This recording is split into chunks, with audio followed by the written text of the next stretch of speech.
menterinya jangan kemudian ikut-ikutan tidak jujur, hancur negara ini. Nah,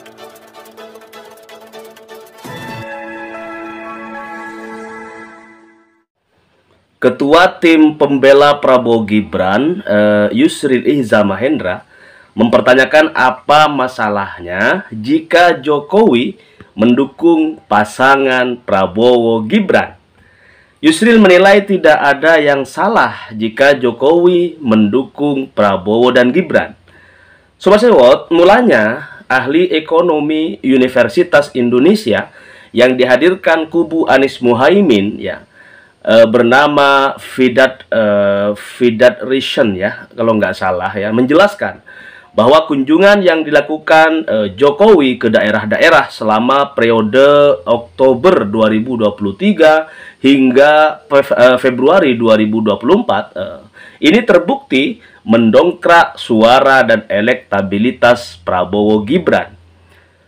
Sobat Sewot, lalu Yusril mendapat kesempatan bertanya ke ahli gitu. Nah, dia mempertanyakan hubungan dukungan Jokowi dengan kenaikan suara Prabowo. Sebab menurut Yusril, pasangan calon lain juga didukung oleh tokoh-tokoh yang berpengaruh. Kalau memang kesimpulan ini berlaku, apakah hanya satu faktor kebetulan? Jokowi yang jadi presiden dan dia mendukung pasangan Prabowo Gibran dan memperoleh suara lebih. Seandainya sekarang yang jadi presiden Yusuf Kala misalnya yang mendukung Anies Muhaimin, berarti calon itu akan peroleh suara lebih di Pilpres sekarang. Seandainya lagi yang jadi presiden Megawati misalnya, maka Ganjar Mahfud akan dapat suara lebih berdasarkan saudara misalnya. Apa masalahnya persidangan sekarang ini dengan pendapat saudara ahli? Ada sesuatu yang salah atau tidak? Tanya Profesor Yusril Iza Mahendra di gedung Mahkamah Konstitusi Jakarta Pusat. Nah, Sobat Sewot yang dirahmati Allah dan disayangi Rasulullah Shallallahu Alaihi Wasallam. Selanjutnya, informasi berikut adalah soal Mahkamah Konstitusi yang memanggil 4 orang menteri ke sidang sengketa Pilpres 2024. Alhamdulillah. Mereka akan diminta keterangan oleh Hakim MK Ada Saudara Muhajir Effendi, Menteri Koordinator Pembangunan Manusia dan Kebudayaan. Ada Saudara Airlangga Hartanto, Menteri Koordinator Bidang Perekonomian.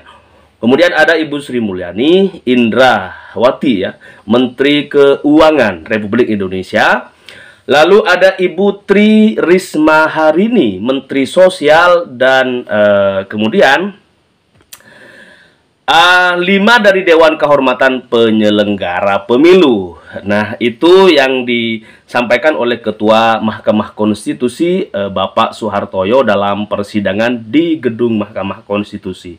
Jadi sudah dipastikan insya Allah dihadirkan dalam persidangan untuk diminta keterangan oleh Mahkamah Konstitusi, yakni Bapak Muhajir Effendi, ada Airlangga Hartanto, ada Ibu Sri Mulyani, ada juga Ibu Tri Risma Harini kemudian ada 5 orang juga dari Dewan Kehormatan Penyelenggara Pemilu atau DKPP yang sudah menjatuhkan vonis Ketua KPU melanggar kode etik sebanyak kurang lebih 3 kali atau 4 kali gitu Nah, Sobat Sewot yang dirahmati Allah, bismillah. Kemudian Soehartoyo mengatakan bahwa para pihak tersebut akan dipanggil pada hari Jumat yang akan datang tanggal 5 April 2024. Nah, Soehartoyo juga mengatakan MK sebenarnya menolak permohonan para pemohon untuk memanggil para menteri gitu. Namun Sobat Sewot, Soehartoyo mengatakan bahwa Hakim MK menilai keterangan dari 5 menteri itu penting banget gitu. Nah, beliau juga mengatakan bahwa para pihak dalam sidang tidak dapat bertanya kepada para menteri. Jadi mau pihak 01, mau pihak 02 dan juga 03 ini dilarang keras mengajukan pertanyaan kepada menteri-menteri yang akan dihadirkan ke Mahkamah Konstitusi. Jadi ya nanti biar para hakim MK yang akan mengajukan pertanyaan, memperdalam soal materi-materi yang berkaitan dengan bansos, materi-materi yang berkaitan dengan politik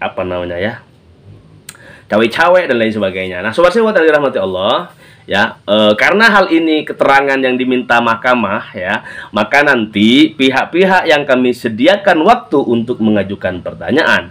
Jadi yang melakukan pendalaman hanya para hakim. Begitu kata Soehartoyo sebagai Ketua Mahkamah Konstitusi yang mulia. Nah, kemudian sobat sewot kita cek informasi berikutnya, yakni Ketua Komisi Pemilihan Umum KPU Hasyim Asy'ari beserta anggota KPU Muhammad Afifuddin, Idam Kholik, August Melas, kemudian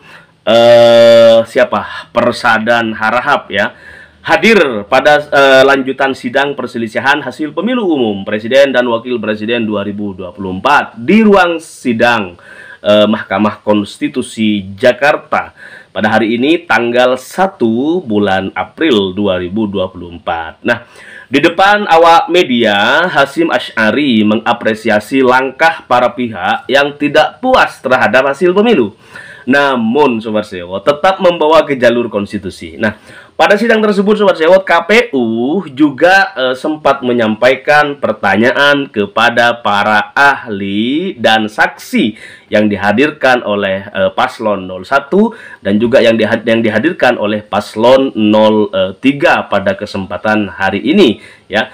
Salah satunya, ya, terkait perolehan suara di tempat pemungutan suara di TPS yang dipersoalkan oleh saksi yang kemudian dibantah gitu loh oleh setelah dilakukan pengecekan melalui aplikasi Sirekap. Padahal saya juga yakin bahwa teman-teman para hakim MK itu tahu betul gitu bahwa Sirekap itu, ya, bermasalah sejak awal gitu, ya, sejak hari tanggal 14 Februari 2024, ya, tepat pada hari pemungutan suara. Jadi Sirekap tuh nggak bisa diinput Pak hakim MK gitu. Jangan terkecoh oleh keterangan-keterangan yang disampaikan oleh Komisi Pemilihan Umum gitu. Nggak apa-apa kalau kemudian memberikan apresiasi lah gitu kan, diadain Sirekap gitu. Karena ketika Sirekap ditemukan ada dugaan penggelembungan suara, ada kemudian suara yang hilang, dugaan begitu gitu kan. Kemudian Sirekap tiba-tiba down, tiba-tiba Sirekap grafiknya ngilang gitu-gitu. Jadi Mahkamah Konstitusi harus benar-benar bijak dalam menyikapi dan memberikan keputusan terhadap semua kejadian, ya, karena itu disengaja sobat sewot, ya, bukan tanpa sengaja. Kemudian Sirekap karena dikendalikan, ya, itu adalah murni human error, ya, yang memang didesain sedemikian rupa agar kemudian nggak ketahuan perolehan awal dari pasangan Prabowo Gibran. Kalau Sirekap nggak dikunci, ya, aplikasi Sirekap tidak ganda pada hari pemilihan umum kemarin, dugaannya kan begitu sobat sewot. Maka sobat sewot udah pasti dong gitu kan ketahuan siapa yang sebenarnya jadi pemenang, ya, di hari H pemungutan suara nasional. Karena itu pemilihan langsung dari rakyat dan langsung diinput secara manual, secara online di Sirekap. Kalau tidak digembok, ya, di salah satu paslon, ya, maka kemudian tidak seperti yang kita bayangkan hari ini, yang sesuai dengan keinginan salah satu pihak misalnya. Nah sobat sewot, pada perkara nomor 1 /PHP .pres kemudian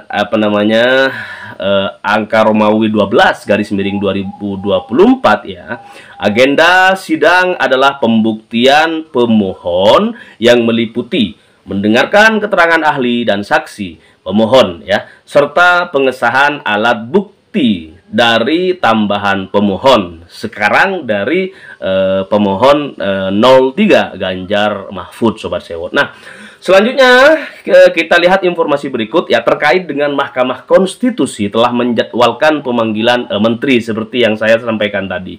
Menteri Kabinet Presiden Joko Widodo ya, Menko PMK Muhadjir Effendi, Menko Perekonomian Airlangga Hartarto, dan Menteri Keuangan Sri Mulyani, Menteri Sosial Tri Risma Harini. Lalu pertanyaannya sekarang Sobat Sewot, bagaimana sih sebenarnya komentar warganet setelah mendengar ya akan terjadi pemanggilan di hari Jumat kepada para menteri kabinetnya Jokowi tersebut? Oke, kita lihat komentar yang pertama dari warganet. Kita lihat, keadilan bisa tidur selama bertahun-tahun dan terbangun pada saat yang paling tidak diharapkan. Sabarlah katanya. Sabar Sewot, itu komentar dari netizen ya. Keadilan katanya bisa tidur ya, mau bertahun-tahun, 20 tahun, 30 tahun gitu, bisa tidur keadilan tuh. Dan ternyata alhamdulillah terbangun pada saat yang paling tidak diinginkan, diharapkan ya. Jadi usulannya bersabar dong gitu kan. Nah, Sobat Sewot, kalau kemudian keadilan di Mahkamah Konstitusi ya lahir di saat putusan sengketa pemilu Pilpres 2024 ini, maka udah barang tentu hal tersebut paling tidak diharapkan Sobat Sewot oleh ya paslon tertentu gitu. Ya, karena memang MK hari ini menjadi MK harapan paling pucuk ya di sistem demokrasi Indonesia yang sedang carut marut oleh rezim 10 tahun terakhir yang tidak mengedepankan keadilan bagi seluruh rakyat Indonesia ya. Oke Sobat Sewot yang dirahmati Allah dan disayangi Rasulullah Shallallahu Alaihi Wasallam, kita cek komentar berikutnya terhadap pemanggilan 4 menteri dan beberapa saksi, beberapa orang dari MK ya, DKPP ya. Nah, kita lihat komentar berikutnya.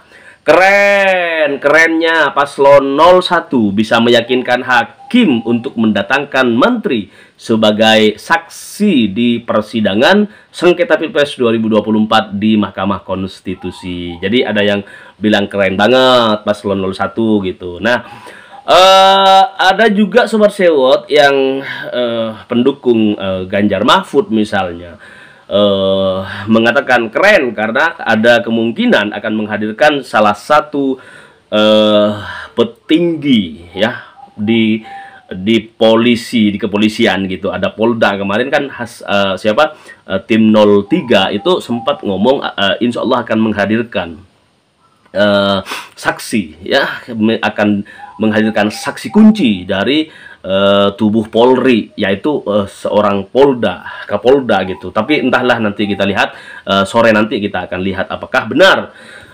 Ini juga akan hebat sekali dan akan semakin seru ya, akan semakin di luar keinginan dari paslon 02, akan semakin di luar keinginan dari Hotman Paris, dari Bang Yusril Iza Mahendra, dan tim hukum dari paslon 02 Sobat Sewot. Nah, kemudian kita lihat apakah komentar berikutnya lebih seru ya. Oke, lihat, buat seru-seruan aja katanya ya, buat seru-seruan aja sih, ujung-ujungnya pemilu berjalan normal namun disertai catatan, dan akhirnya 02 dilantik ya, dilantik deh katanya tanpa ada sanksi dan diskualifikasi wapresnya.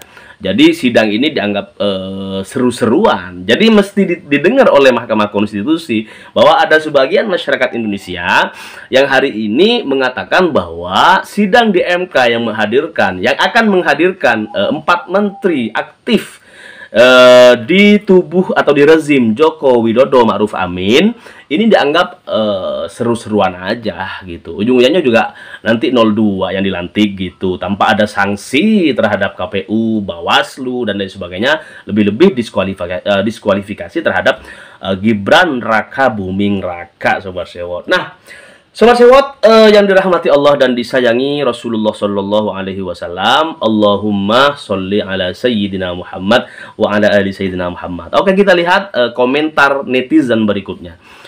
Terima kasih Amin karena telah memperjuangkan suara kami. Jadi suara rakyat katanya diperjuangkan oleh Amin hingga hari ini disengketakan di Mahkamah Konstitusi karena banyak sekali suara yang tidak bisa tidak sesuai dengan harapan rakyat gitu. Nah, itu ucapan terima kasih ya kepada paslon Amin. Nah, kemudian kita lihat komentar berikutnya. Bismillah.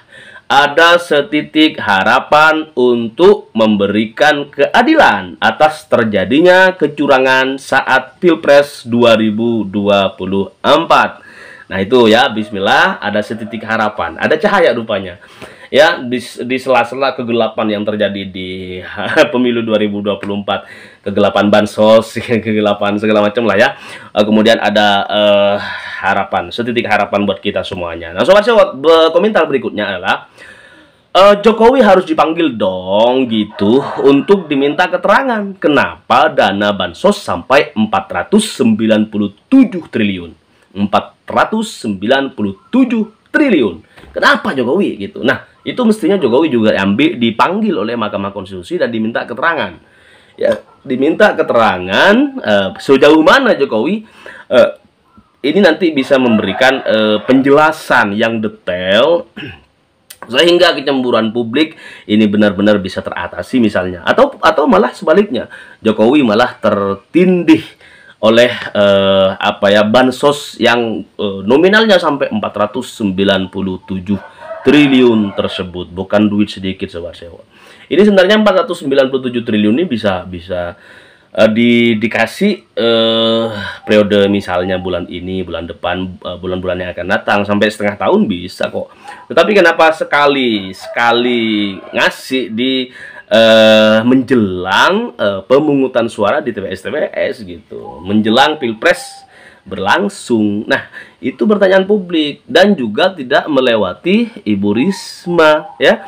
Nggak pakai, kan Bu Risma udah ngomong kemarin hanya sekitar 87 atau berapa gitu triliun gitu ya untuk anggaran di bulan tersebut, tetapi lewat mana tuh 497 triliun? Itu uang negara loh Pak Jokowi gitu ya. Jadi MK perlu sebenarnya, kata si warganet gitu, untuk memanggil Jokowi juga gitu ke Mahkamah Konstitusi. Boleh Jokowi sendirian, nggak usah dikawal siapa-siapa gitu, biar nggak kemasukan angin juga MK-nya. Sobat sewot yang dirahmati Allah dan disayangi Rasulullah Shallallahu Alaihi Wasallam, kita cek komentar berikutnya. Presiden Jokowi juga dipanggil nggak ya katanya? Ini juga sama pertanyaannya ya, karena semua langkah-langkah atau keputusan menteri sepengetahuan presiden. Nah, seperti itu kata netizen ya. Semoga para menteri bersikap jujur ya, tegas, terbuka, tidak sekedar beri jawaban sebatas zona aman saja, agar semua terungkap demi keselamatan demokrasi. Jadi ini pertanyaan sama dengan yang tadi, cuman ada imbuhan ya. Ada imbuhan bahwa semua langkah-langkah keputusan menteri itu pasti atas sepengetahuan presiden. Nggak mungkin presiden nggak tahu gitu. Kan tanda tangan paling bawah presiden gitu loh maksudnya. Ya, semoga para menteri ya bersikap jujur. Ya, meskipun misalnya presidennya katakanlah tidak jujur misalnya, maka menterinya jangan kemudian ikut-ikutan tidak jujur. Hancur negara ini. Nah, sobat sewot begitu dong. Kemudian ya, kalau misalnya para menteri misalnya alhamdulillah bersikap jujur, tegas, terbuka, dan tidak sekedar beri jawaban sebatas zona aman ya, nggak jadi aman doang gitu, maka sistem demokrasi Indonesia ini akan terselamatkan. Nah, ujung tombaknya adalah Mahkamah Konstitusi nanti, keputusan akhir Mahkamah Konstitusi. Nah, sobat sewot, itu yang diharapkan oleh kita. Semoga MK memutuskan dengan seadil-adilnya. Kita lihat kemudian komentar berikutnya ya. Zulhas juga harusnya dipanggil. Nah, tuh. Nah, ya, Zulkifli Hasan, Ketua Partai Amanat Nasional, juga harusnya dipanggil ke Mahkamah Konstitusi dong ya.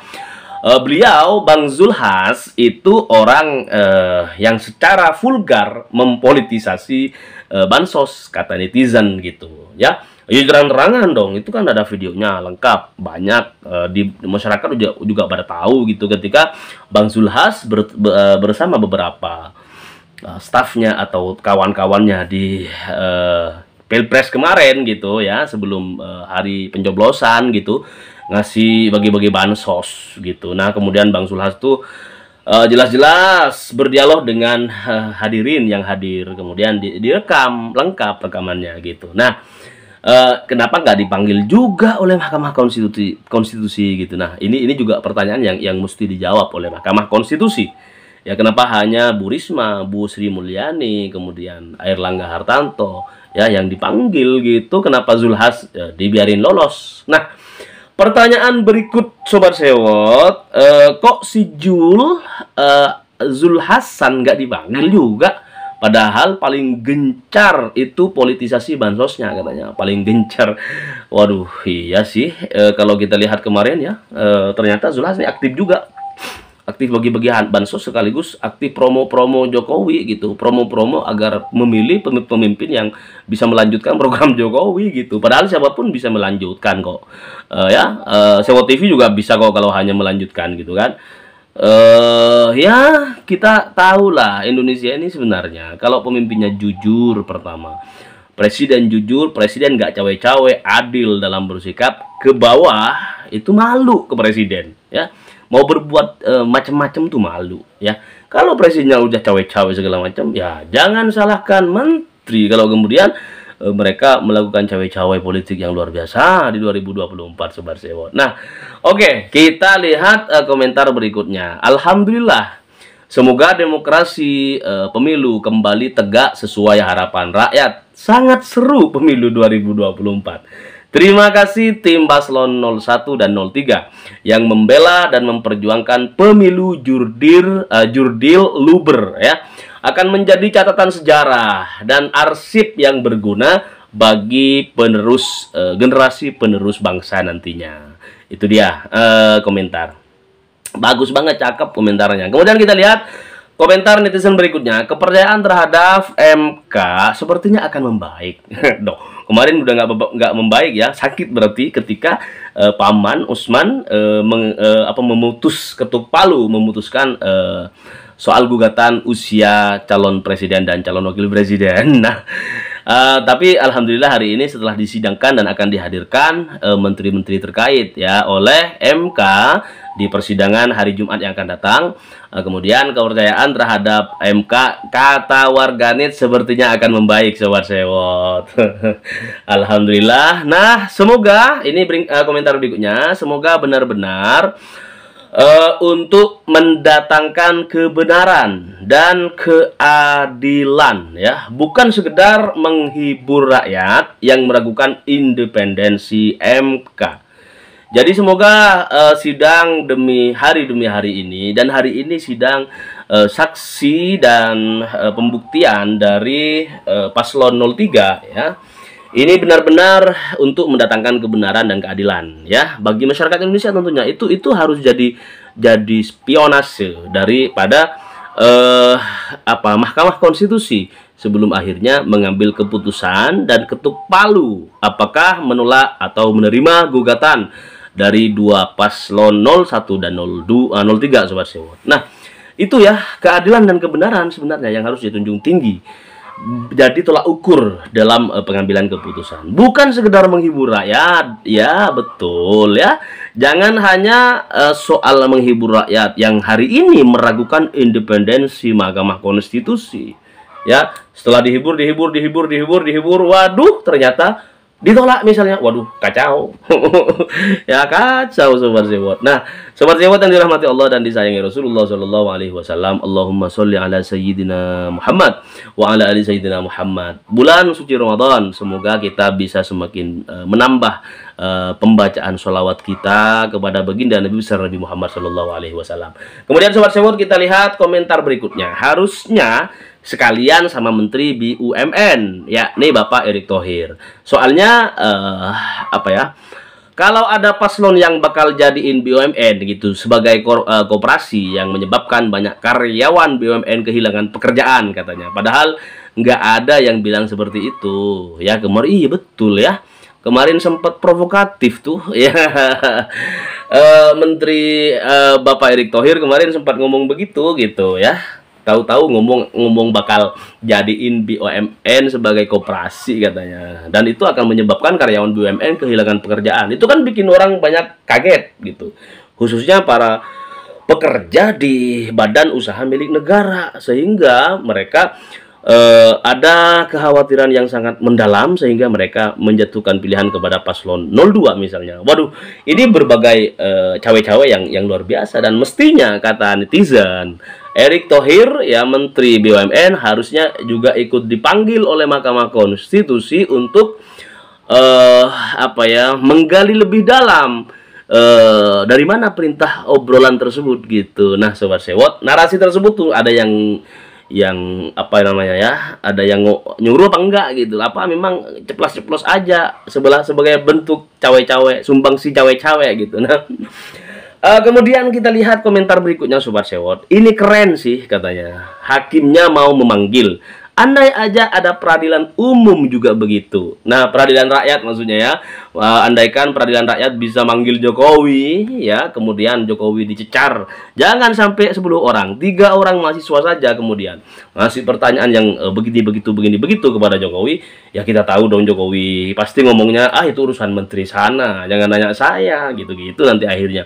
Padahal sekali lagi kalau kita ingat sama komentar sebelumnya bahwa apapun keputusan ya yang diambil oleh menteri kabinetnya Jokowi udah pasti terlibat dan tahu betul keputusan-keputusan tersebut ya, Sobat Sewot, karena itu fungsi seorang leader pemimpin ya yang dimintai restu oleh kabinetnya sebelum kemudian mereka melakukan tindakan kebijakan ya, mengamalkan amanat undang-undang dan lain sebagainya. Maka sekali lagi akibat cawe-cawe politik 2024 ini, maka kemudian semuanya menjadi kacau balau ya, semuanya tidak kondusif. Mestinya Pilpres nggak perlu berujung di Mahkamah Konstitusi kalau cawe-cawe itu sejak awal tidak pernah terlontarkan dari lisan seorang presiden di negeri Konoha dan Wakanda, Sobat Sewot. Nah, Assalamualaikum warahmatullahi wabarakatuh. Salam perubahan. Allahumma sholli ala sayyidina Muhammad wa ala alihi sayyidina Muhammad.